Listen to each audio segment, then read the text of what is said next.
Hello and welcome to Sticky from the Inside, the employee engagement podcast that looks at how to build stickier, competition-smashing, consistently successful organisations from the inside out. I'm your host, Andy Goram, and I'm on a mission to help more businesses turn the lights on behind the eyes of their employees, light the fires within them, and create tons more success for everyone.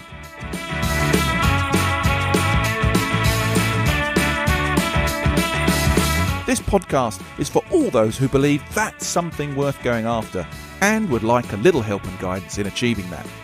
Each episode, we dive into the topics that can help create what I call stickier businesses. The sort of businesses where people thrive and love to work, and where more customers stay with you and recommend you to others because they love what you do and why you do it.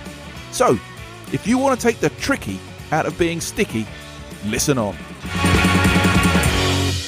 Okay, one of the saddest things I see in my work with clients on engagement strategies is when employees have been good enough, helpful enough, and brave enough to volunteer their thoughts or opinions to a survey or a piece of internal research, but that feedback goes into a black void. It's something I see all too often. If your suggestion meets with approval or is in line with a strategy or idea that is already planned, in most companies, you can pretty much be sure of getting some response to your suggestion.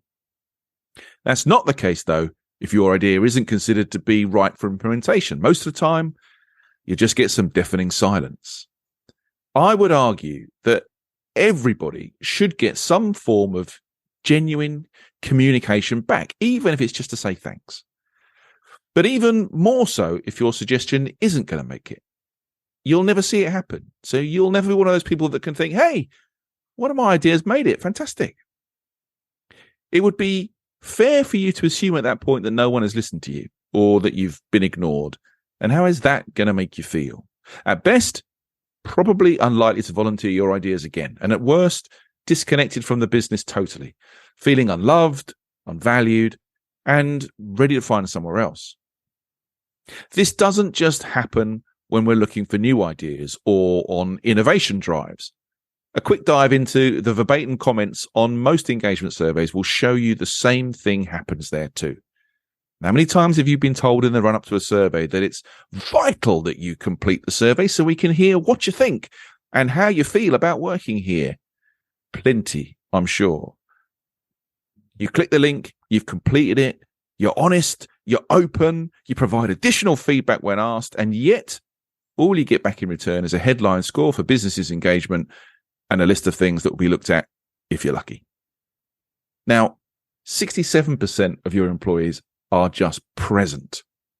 They give you their time, but not their best effort or ideas. Now, with treatment like that, why should we be surprised? The saddest fact is that the majority of those employees have never even been asked for their input. It makes me cringe to think about what organizations and the people working inside them are all missing out on as a result. And that's why I'm delighted to be joined today by Will Reed. Will runs a company called Sideways 6, which is devoted to the encouragement, capture, and use of employee ideas and helps all sorts of companies build relevant and successful employee ideas programs and reap the organizational and employee-related benefits as a result. So today, I'm really looking forward to hearing about his personal journey behind starting this company and what best practice looks like in this space, as well as probably hear some stories of how not to do this stuff. Welcome to the show, Will. Thank you so much for having me. I'm really excited to be here. It's great to have you here, Will. Really good to have you here. People that know me know I'm a volunteer for Engagement Success, right? And we have these 4 enablers of engagement, and employee voice is right in there as one of the kind of major levers, enablers of employee engagement. And arguably, you read any articles now following the pandemic, employee voice has never been more important, right? Not just to sort of gauge opinion on how things are, but to help businesses grow, innovate, diversify, all these good things. But before we get into all that good stuff, do me a favor, Will. Will you just give us a better introduction to you and Sideways 6 and what you're focusing on right now than I've just done? Yeah, absolutely. Well, to be honest, that was a brilliant introduction, and covered so many of the reasons that we exist.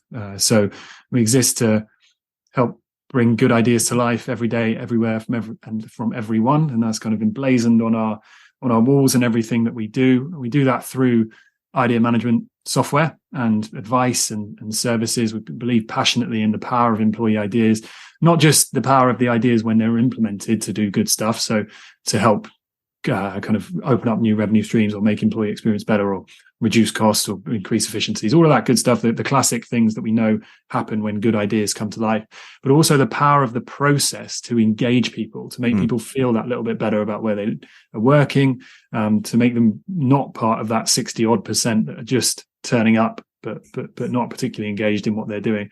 And actually the power of employee ideas to engage people in particular things, right? To engage people in change, to create shared ownership of the things that are important to an organization. So that's what we do, is we try and make those three benefits happen for organizations big and small.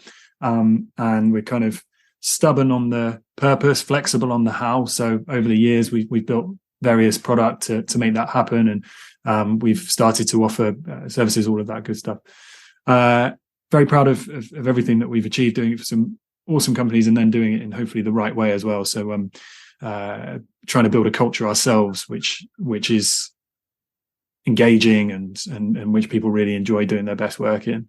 No mean feat. So I like listening to your podcast for tips.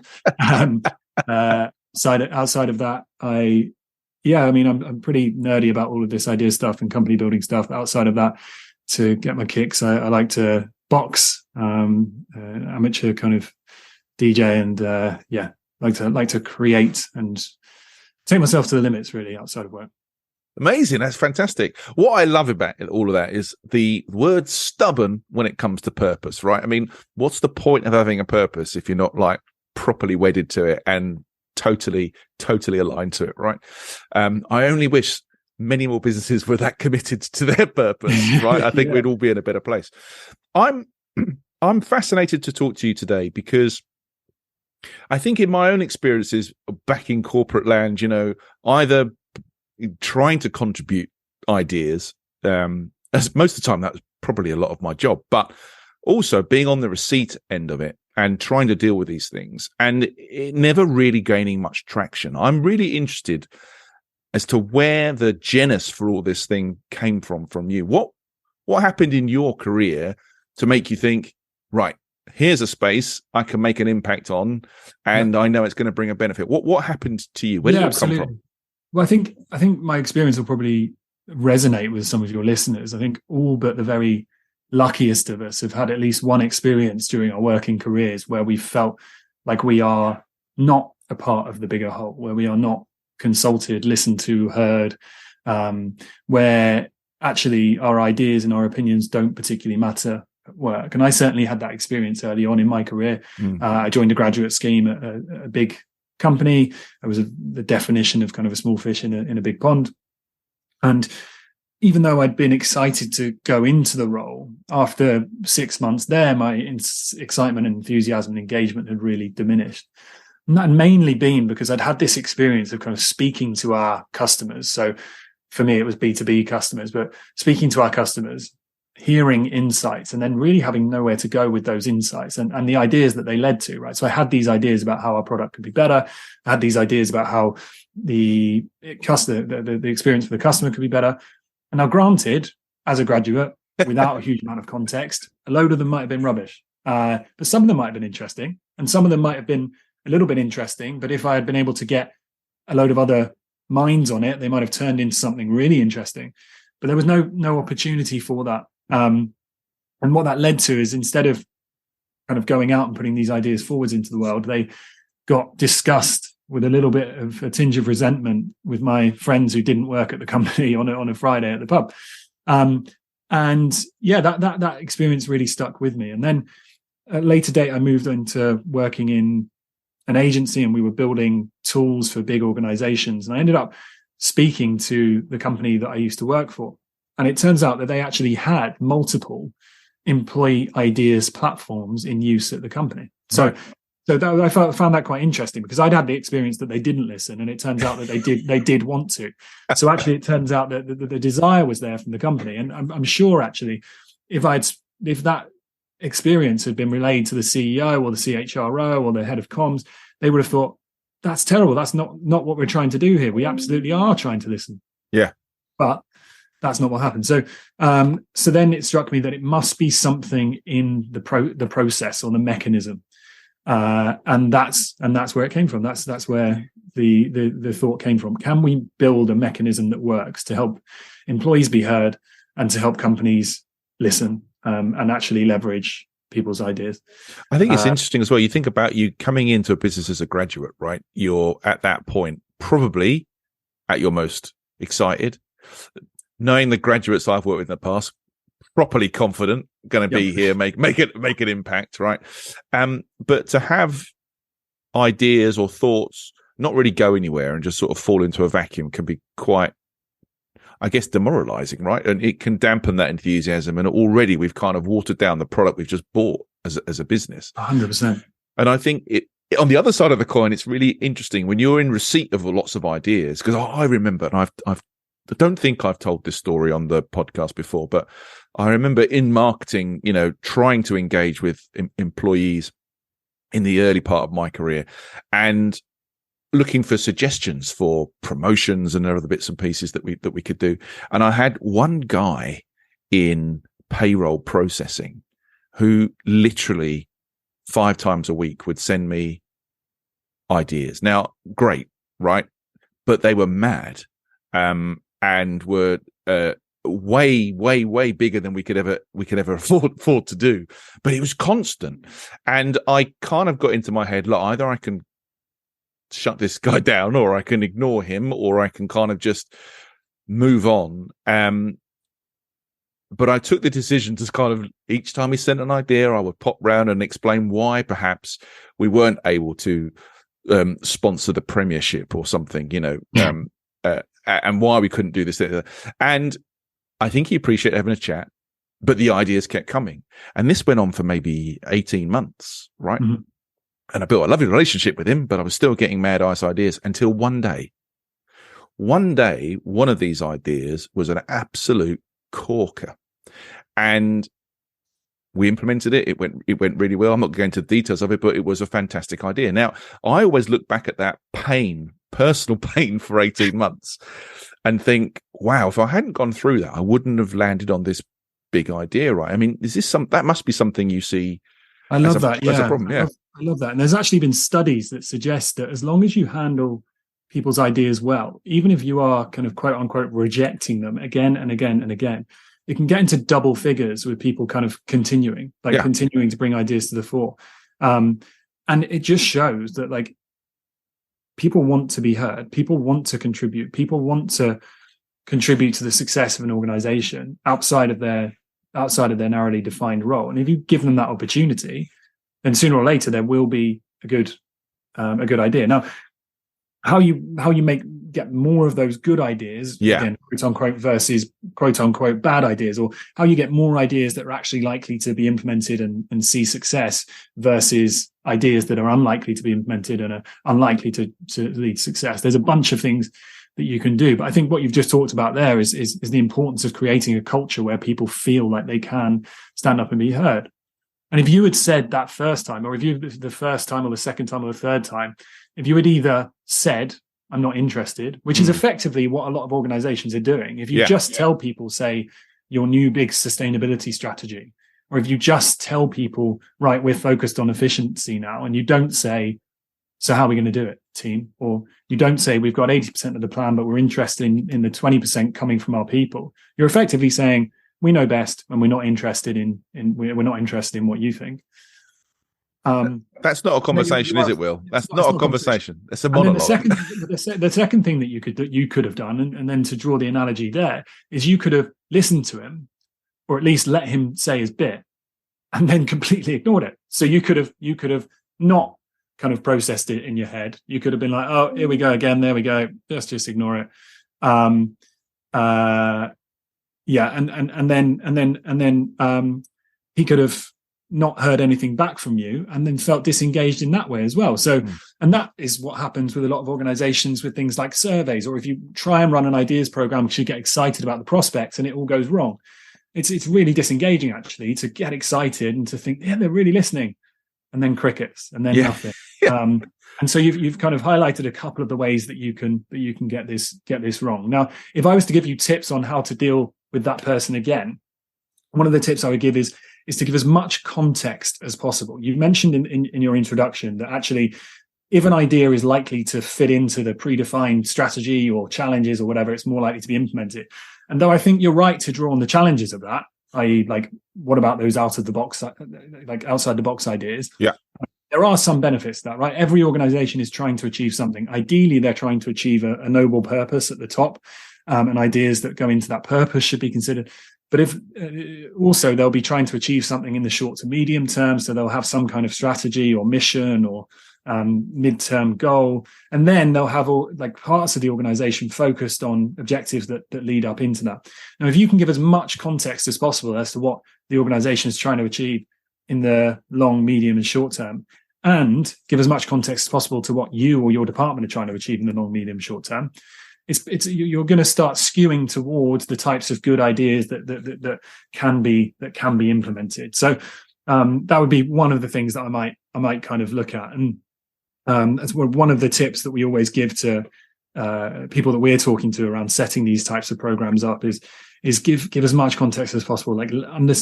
Let people know what the current challenges are. Let people know what the current goals are. Let people know what the long-term implications are. And then you can turn their insight towards that.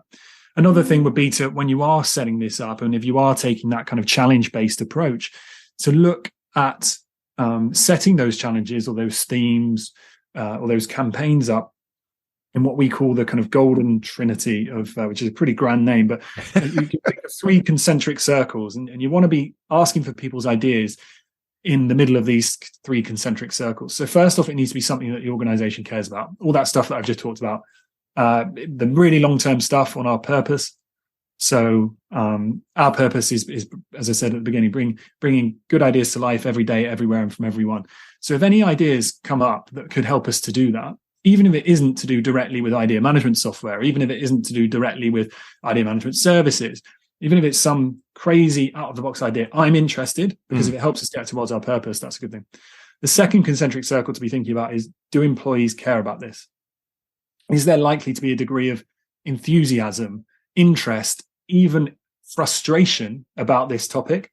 All of those things are good and are likely to lead to higher engagement in your ideas program if people actually care. So if you go out and say, let me give you an example. We ran an ideas program around our new office and our new working mode after COVID, right? So we weren't sure exactly how to do it, and I wanted people to co-create that strategy with me. So I said, what are your ideas on how we can get that right? You can bet people cared about that because it's such a big impact on their lives.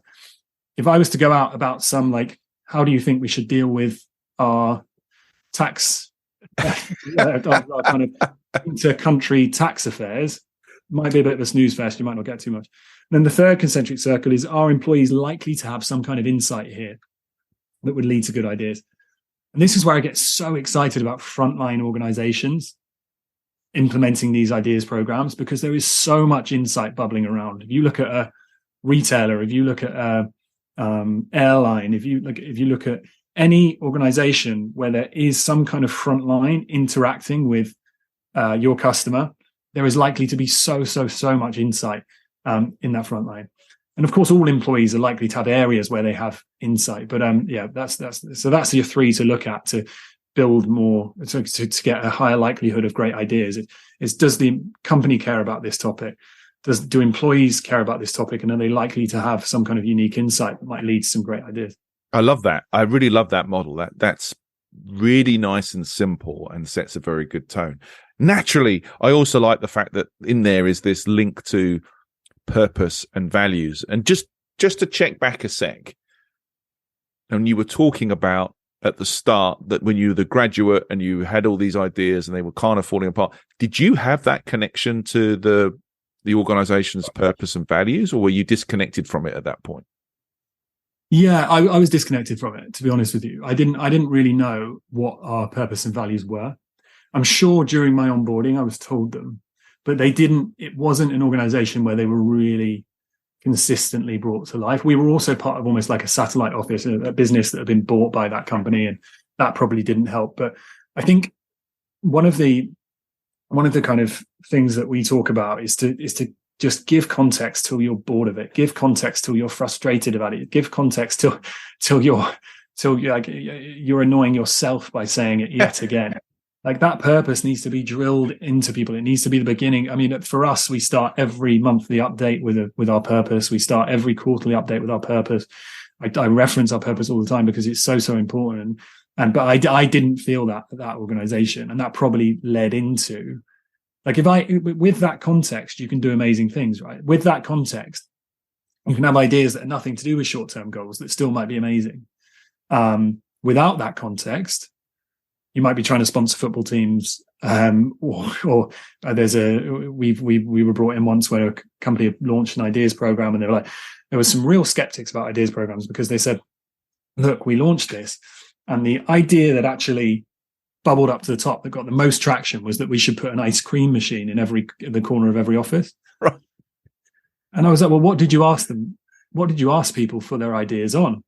So, well, we just said, give us your ideas on anything. Like, how can we make X co better? Wow. And of course, that would, like, objectively, there are criteria under which that would be a good idea, right? If it was, how do you make employees' days more delightful? Mm.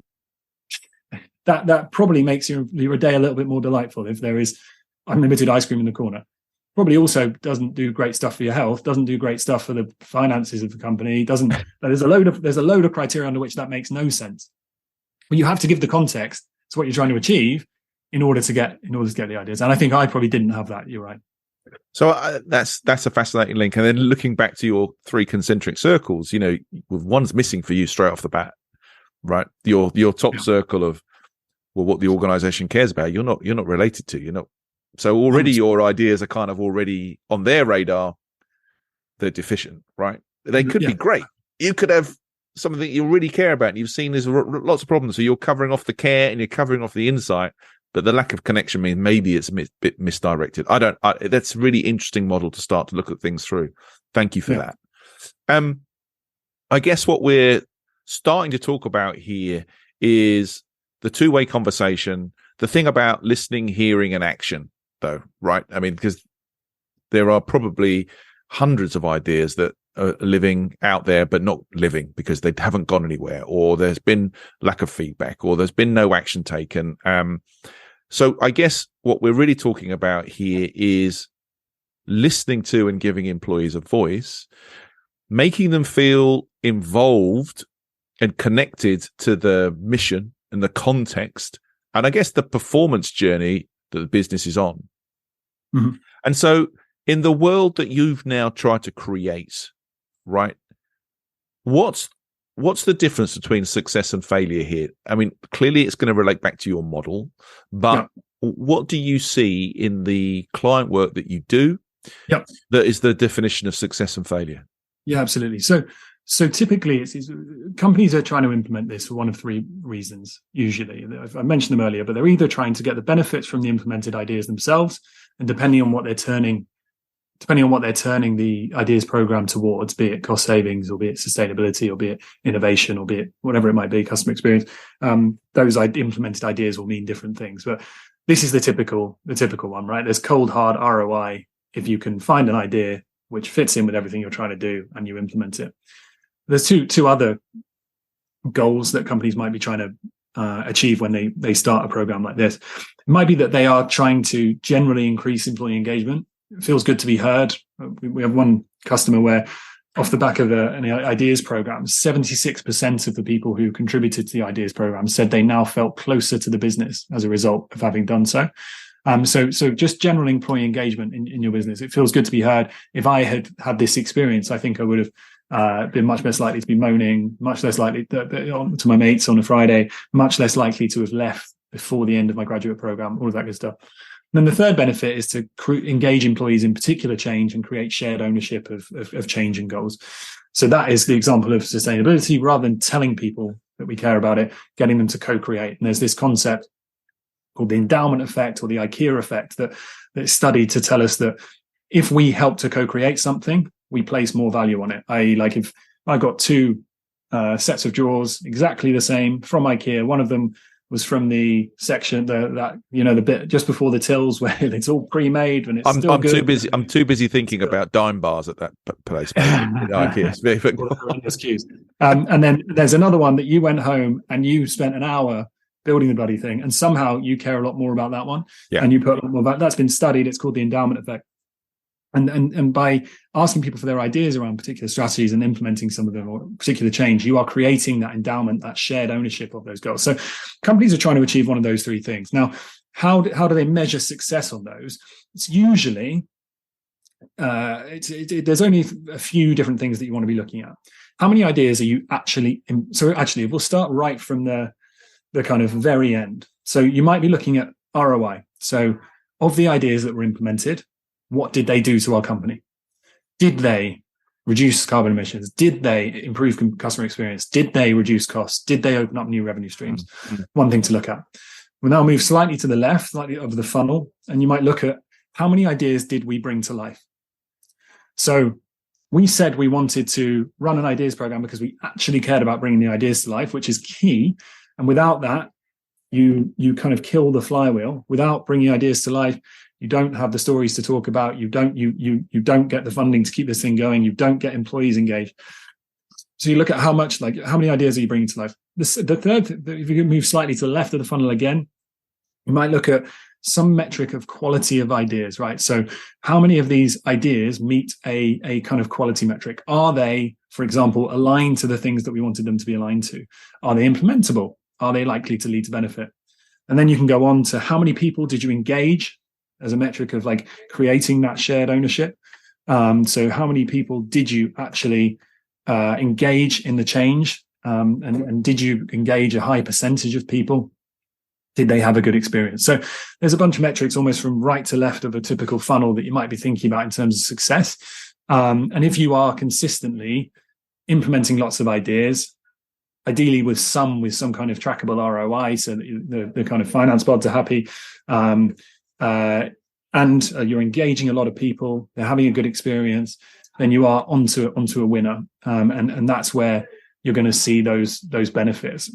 Every single customer that we work with, for example, that has achieved those metrics, and that's the vast majority, also sees an increase in employee engagement score, also sees the transformation projects that they're trying to back up succeed. So then it's like, well, how do you actually get there? What does good look like? What does bad look like? What does great look like? I'll give you kind of a couple of tips on that, potentially with some examples. Okay. So I don't remember Dave Lewis, the old CEO of Tesco, but he came in September, and I remember this was just when I was starting to work on Sideways 6, and the front page of City AM said, Dave Lewis, in plea to staff, tell me how to fix Tesco. Right. And he had all of the good intentions of saying he understood that though he was leading this business now, there was insight all over it in terms of how they could be better. And there were ideas all over it in terms of how it could be better. And so Dave Lewis said to people at Tesco, here's my email address, send me ideas, and let's see how we can turn this thing around. And he gave some broad strokes in terms of context, but to be honest, not a huge amount. Now, I don't have the inside scoop past that. That was obviously front page news. Sure. But I can imagine what happened from there on in. And we've heard some kind of back channel-y stuff. So first off, you get, and I know that they got kind of at least 3,000 or 4,000 ideas in from the hundreds of thousands of stuff. The first thing that you need to look at is, do you have a way to actually manage these ideas that is going to be manageable, that is going to be comfortable for you to deal with a large volume of, and I'm talking about a scale at this point, but no, of course. And that the kind of a way to manage them does not mean a couple of EAs being absolutely drowned in ideas about all sorts of different things that are all in the form of email. And that's probably what happened there. And so what you need to be thinking about as one of your drivers of success is, are you able to manage these ideas in a way that allows you to understand them, to get them to the right place, that kind of cuts down on the amount of manual work needed to actually deal with these? Because you don't want to make that promise that you're listening and then not implement ideas. And that can be the first hurdle. Before that, one of the things that he got right was to make it as easy as possible for employees to engage. Yeah. So send me a quick email. Good. Maybe you might say, actually, did all the frontline staff, were they comfortable with email? At that point, did they all have email addresses? So there might have been a blocker, but I think it was pretty easy. What you don't want to do is to lock this behind some new platform that people have to go and learn. And they go to www.ideasplatform.com/Tesco and they're presented with something. And before long, that flash of inspiration, that flash of engagement, they've been met with a sign-on screen and then a platform they've never used before, and they just can't be bothered, and they sack it off. So that's the kind of capture thing that you need to think about. So you think about capturing, think about management. You need to think about prioritization. How do you actually understand what a good idea is? Have you got a set, consistent way to prioritize ideas against almost a benchmark, which allows you to progress them, to POC them, to work on them? Do you have the right people in place to prioritize them? So do you have some people who are actually subject matter experts? This obviously, the narrower the challenge is, the easier this is. If you go very broad, you're going to have to try and find those subject matter experts from across the business. And then do you have a way to prioritize them against each other? Because we all know that there's 100,000 things that we could be doing at any one time. And even if you get 100 great ideas, you need to get started with one of them. So you need to be thinking about consistent ways that you can prioritize these ideas. And we don't know how Dave did on that one, but I would assume with an email inbox and such a broad topic, that might have been a little bit difficult. Then you need to think about how you're going to engage people. So this is one where I'm thinking might have struggled a little. How do you keep people in the loop? How do you not give them that experience that I described you could have done but didn't with your friend, your insightful friend who had lots of ideas? How do you make sure that they understand what's happened to their idea, what people thought of their idea, whether it's going to be worked on, whether it's not? And so you need to think about that engagement and communication. And ideally, you want to make that as easy as possible with things like automate where it makes sense, template where it makes sense, and personalize where it makes sense. So you need to be thinking about engagement.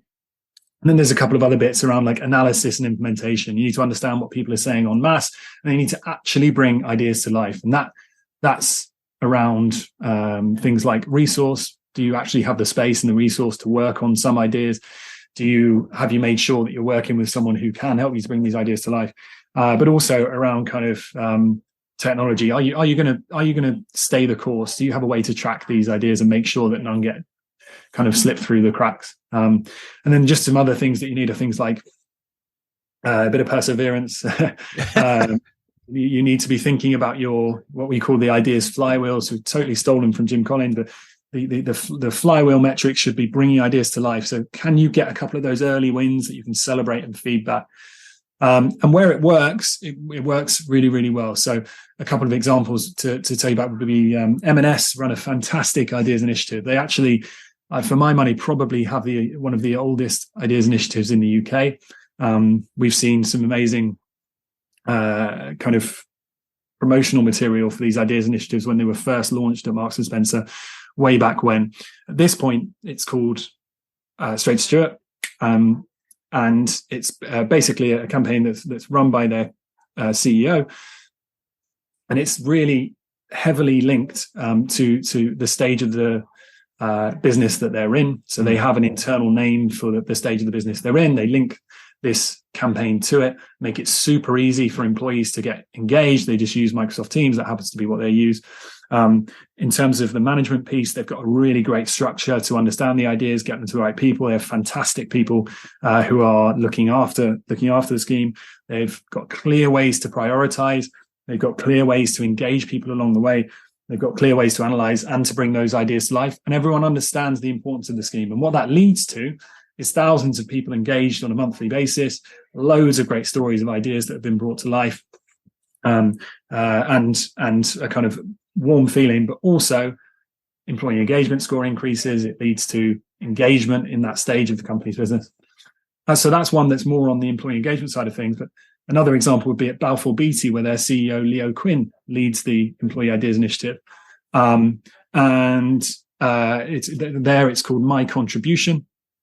It feeds into their Built to Last strategy, again, showing the importance of linking this to what the company really cares about.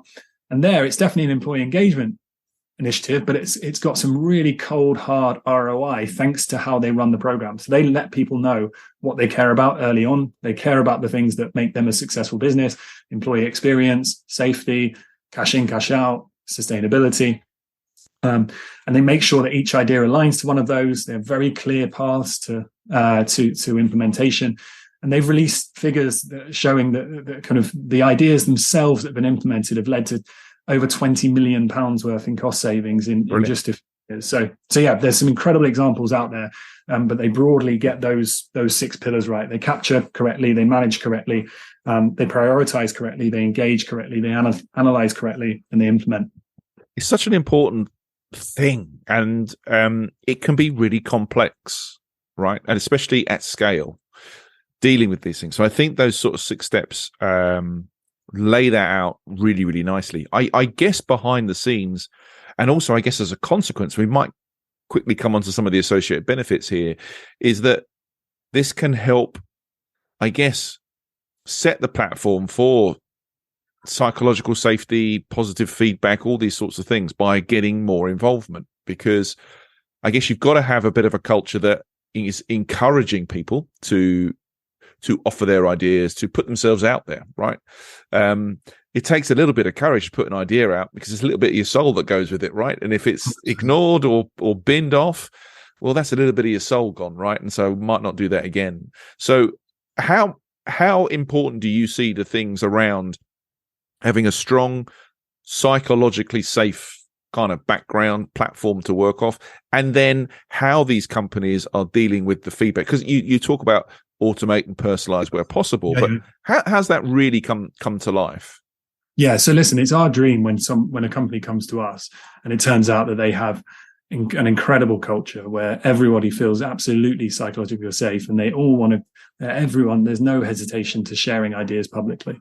That's brilliant, and that's going to make success a hell of a lot easier. But it's also less likely to be the case, right? All of our companies, one thing that you learn, I'm sure you do as well, working with big organizations, is often the people within them all think that their organizations are uniquely difficult or challenged or broken. When actually, maybe a word of consolation, everyone thinks that, so it's okay. Don't give away the secrets, Will. Come on. But yeah, so typically when we start working with an organization, there isn't perfect psychological safety. There isn't a perfect culture. There are people that feel a little bit concerned about speaking up.